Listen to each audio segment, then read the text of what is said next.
Many of you will probably remember, as Derry said,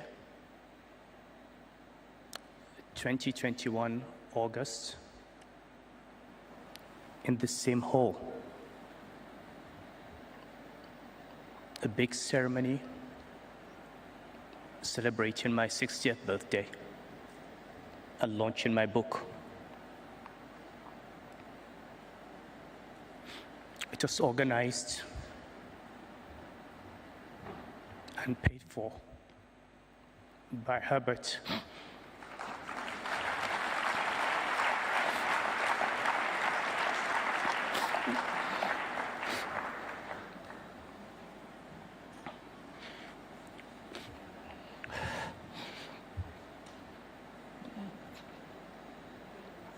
And to think that I'm standing on this same stage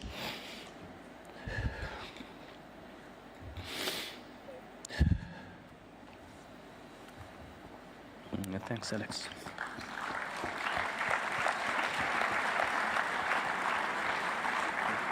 Oh, thank you.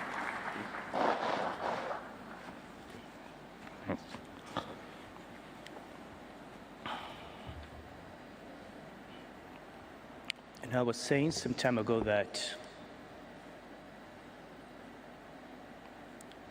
for someone like me who gets into a lot of trouble,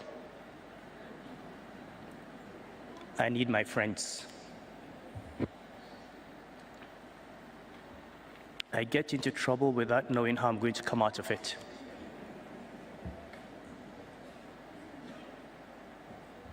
But as I said on that day, I go into trouble with my eyes closed because I know that at the end, there will always be some people, a few people in my life who will always be there for me.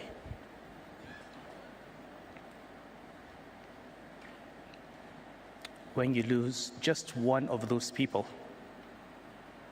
it leaves a vacuum in your life.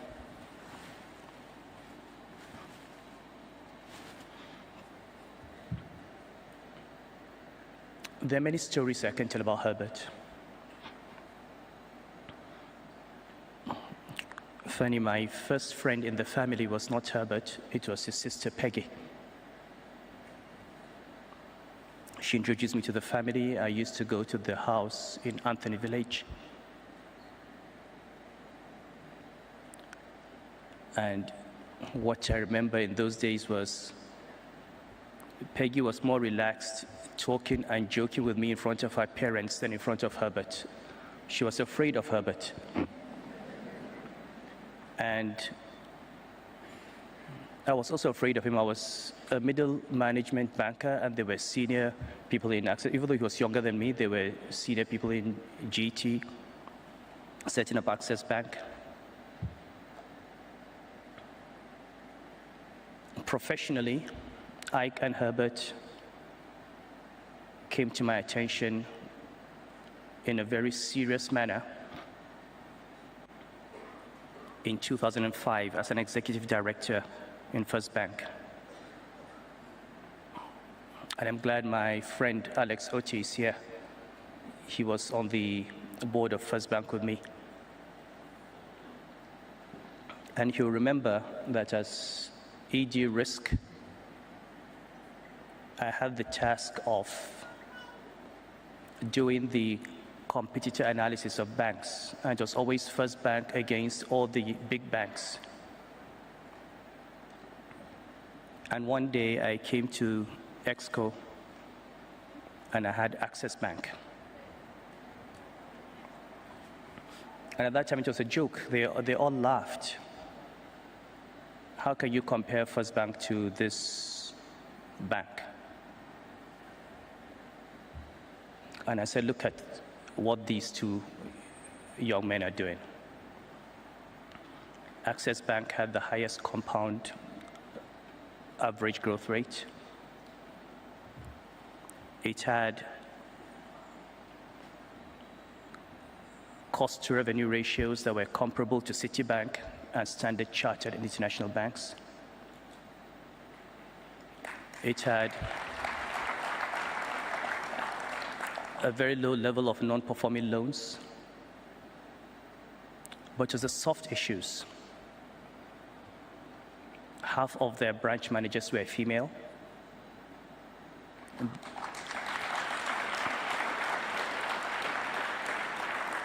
They were talking about the Equator Principles and sustainable banking, forming partnerships with FMO. And I said, this bank is doing everything we're trying to do. This is the bank that you need to watch out for. This was 20 years ago. And I watched, and true to form, Ike and Herbert built this bank to a point where, to the shock of everybody, Access Bank became bigger than First Bank and all the other banks in this country.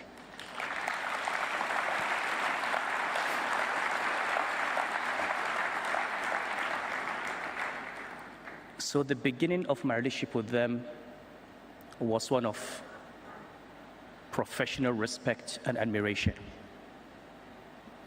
which was mutual because at that time I was also building my reputation as a chief risk officer in the industry. Then I moved to the central bank. And I started something which was the Bankers Committee retreat, where this was in 2009, in the middle of the banking crisis, when everything, just like today, it looked like everything was going to, the sky was going to fall on the country. And we met in Enugu. And I said, look, guys, I know we feel the world is coming to an end, but the sun will rise tomorrow. What I want us to do is, in the middle of this crisis, lay the foundation for the banking system we want to see after the crisis. And the objective then was to link the banking sector assets to the real economy. And Ike and Herbert in Access Bank were chosen as the chairpersons of the subcommittee on economic development. Most of what I achieved in Central Bank would not have been possible without them.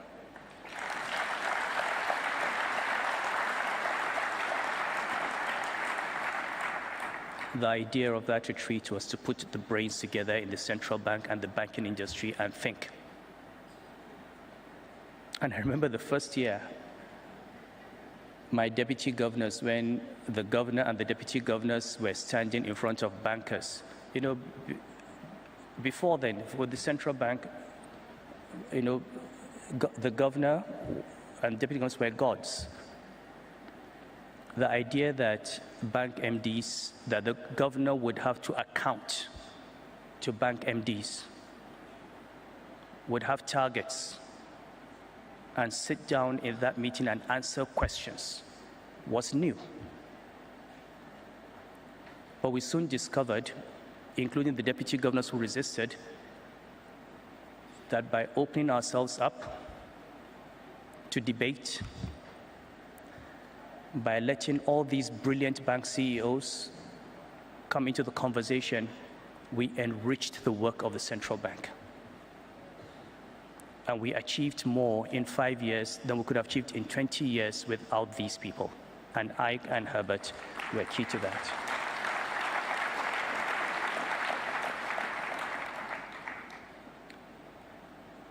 I listened to the tributes on Herbert on Monday, and I've listened to those that were given today. There are times when people die and out of decency, we simply just say nice things about them. But I think everyone who knew Herbert, sitting through all those hours, would agree with me that not one word, not one compliment paid to Herbert was untrue.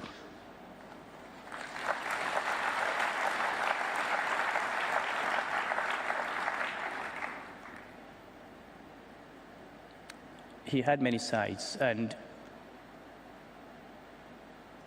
you know,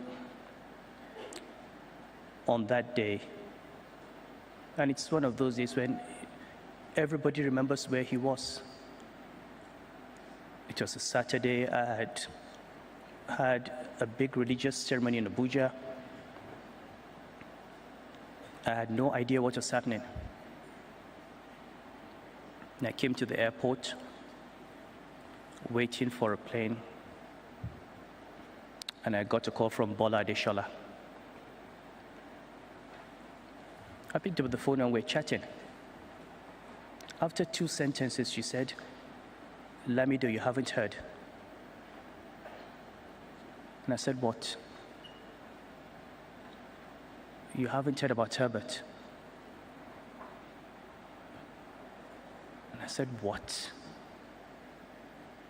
And she said, this was what she was hearing.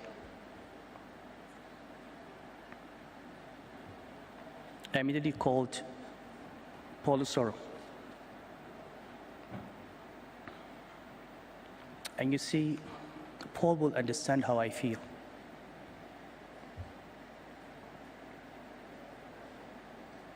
About 2 years ago, I put all my savings into a trust for the education of my children. I have many. And my priority as a father is to make sure that when I pass away, they will have a good education. Paul was a solicitor who put together that trust. Herbert was the lead protector.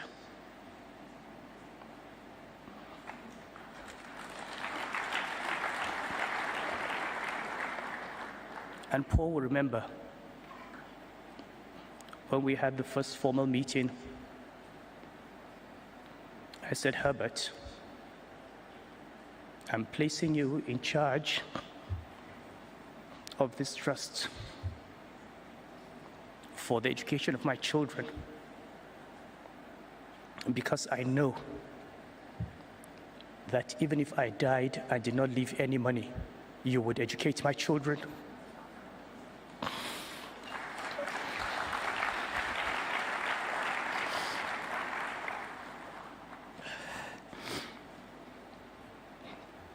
I was thinking I would die and leave Herbert.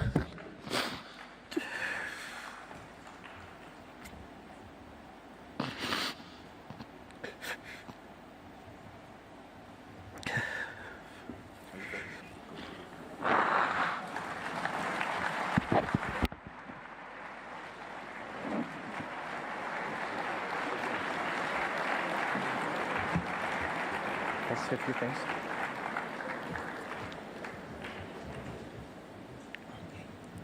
We have all heard about him, about his loyalty.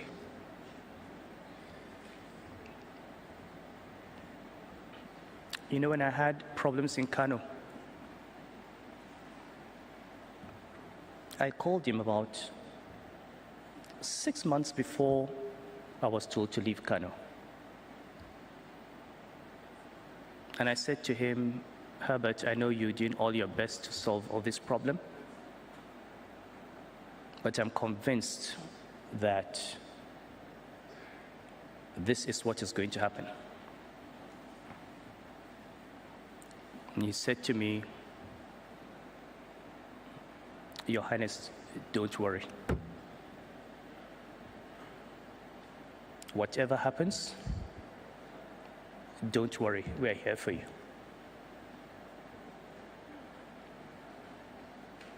On the day I heard on the radio that I was dethroned, the night before I knew it was going to happen, and I called him and said, "I want to come to Lagos when it happens." The announcement was made at about 9 a.m. By noon, Herbert had a plane on the tarmac in Kano.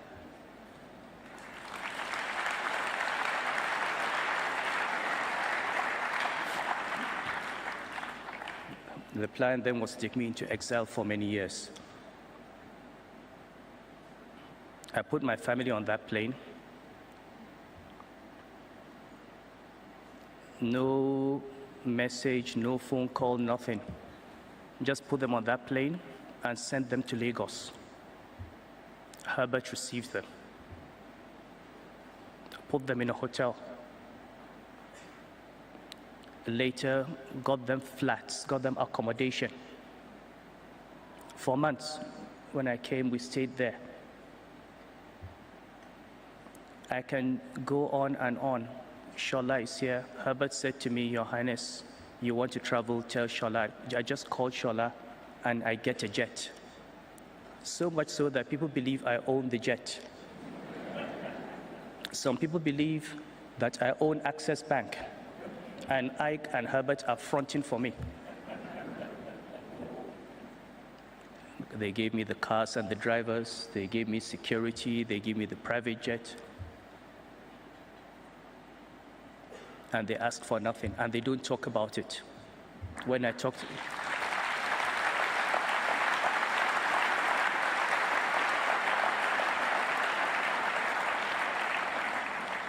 when I meet my friends, our mutual friends, and I say, this is what Ike and Herbert have done, they're shocked because they never tell anyone.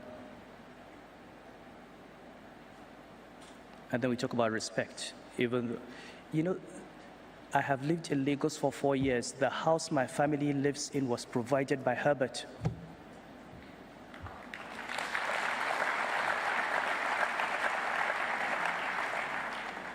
I say this because on the day he died, I said on a chat group I was in, that in the coming weeks and months, people will get to know Herbert, the human being. People know him as a banker, as a businessman. They don't know the human being.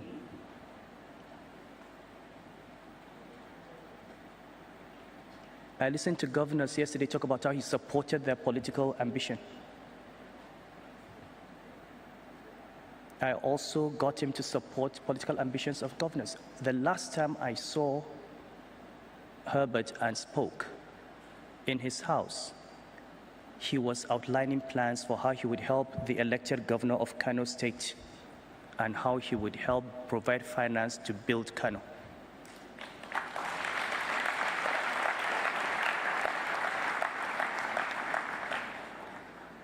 He was always about others, never about himself. As I said, he said to me, don't worry. And he has made my transition from one position to another as smooth as anything. And if you've been listening from Monday to Wednesday, you'll see the number of people. And you can't imagine how one human being could have been so many things to so many people.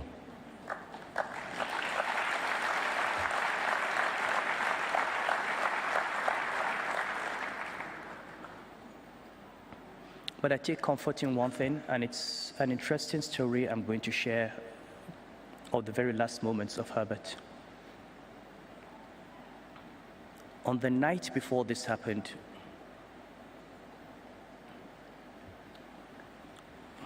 I was on a chat group, Felicia Phillips' chat group, when somebody made a few remarks about Herbert that I found offensive. And I could not resist it. I went in and defended Herbert and made my point very clear that this was totally unacceptable.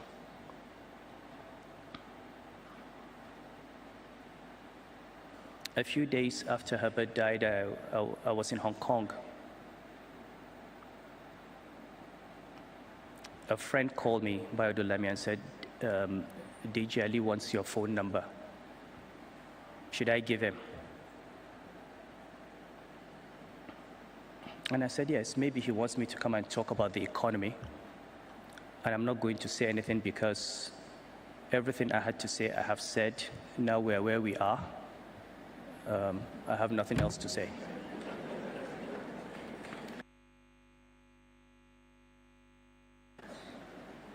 Deji Ali sends me a message. And I want to thank Deji Ali, and I want to thank God for what he did. I usually object to people forwarding messages from groups. Deji Ali had sent a message to Herbert at about 3:20 a.m. that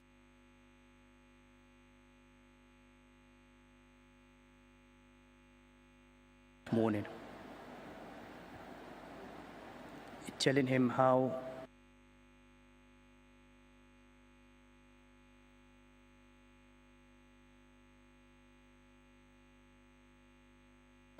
I had stood up and defended him, and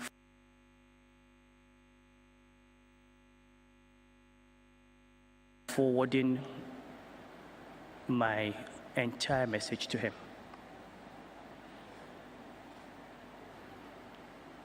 Herbert replied at 3:28 a.m. with one word: unbelievable.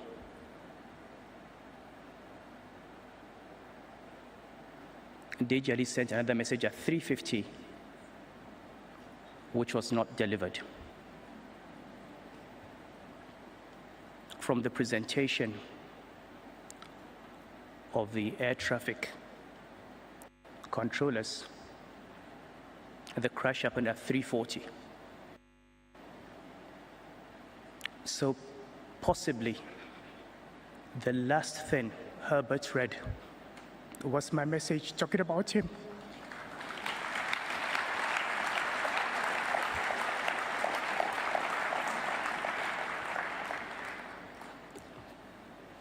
And I'm grateful to God that he left knowing that he had a friend.